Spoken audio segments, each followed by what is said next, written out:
கன்னியாகுமரி மாவட்டம் திருவட்டார் அருகே காங்கிரஸ் கவுன்சிலரின் கணவர் வெட்டி கொலை செய்யப்பட்டிருக்கிறார். இது தொடர்பான கூடுதல் விவரங்களை வழங்குவதற்காக எமது செய்தியாளர் வினீத் இணைப்பில் இணைகிறார். வினீத், வணக்கம். இந்த கொலை சம்பவமானது எங்கு எப்பொழுது நடைபெற்றது? தற்போது வரைக்கும் விசாரணையில் கிடைத்திருக்கக்கூடிய தகவல்கள் என்னென்ன? வினீத், விரிவா பதிவு பண்ணுங்க. வணக்கம். கன்னியாகுமரி மாவட்டம் பாரதப்பள்ளி குன்னத்துவிளை பகுதியை சேர்ந்தவர் ஜாக்சன். அந்த பகுதியில் டெம்போ ஓட்டி வருகிறார்.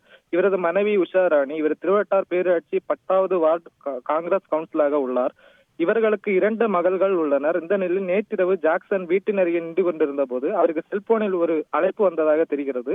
இதனையடுத்து ஜாக்சன் அருகில் உள்ள தேவாலயம் அருகே சென்றுள்ளார். அப்போது அங்கு 2 பைக்கில் வந்த 6 பேர் கொண்ட கும்பல் ஜாக்சனிடம் தகராறில் ஈடுபட்டதாக கூறப்படுகிறது. இதில் ஆத்திரமடைந்த கும்பல் அரிவாள், கம்பி உட்பட ஆயுதங்களால் ஜாக்சனை தாக்கியதாக கூறப்படுகிறது.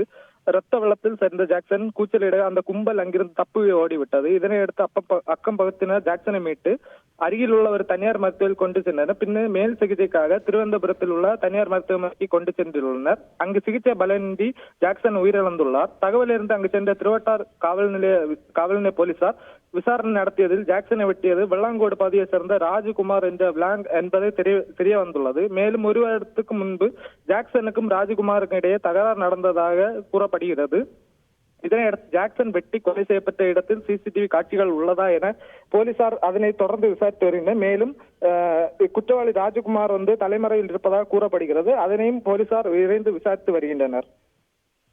உங்களோட விரிவான தகவல்களுக்கு செய்திகளை உடனுக்குடன் தெரிந்து கொள்ள உடனே சப்ஸ்கிரைப் பண்ணுங்க.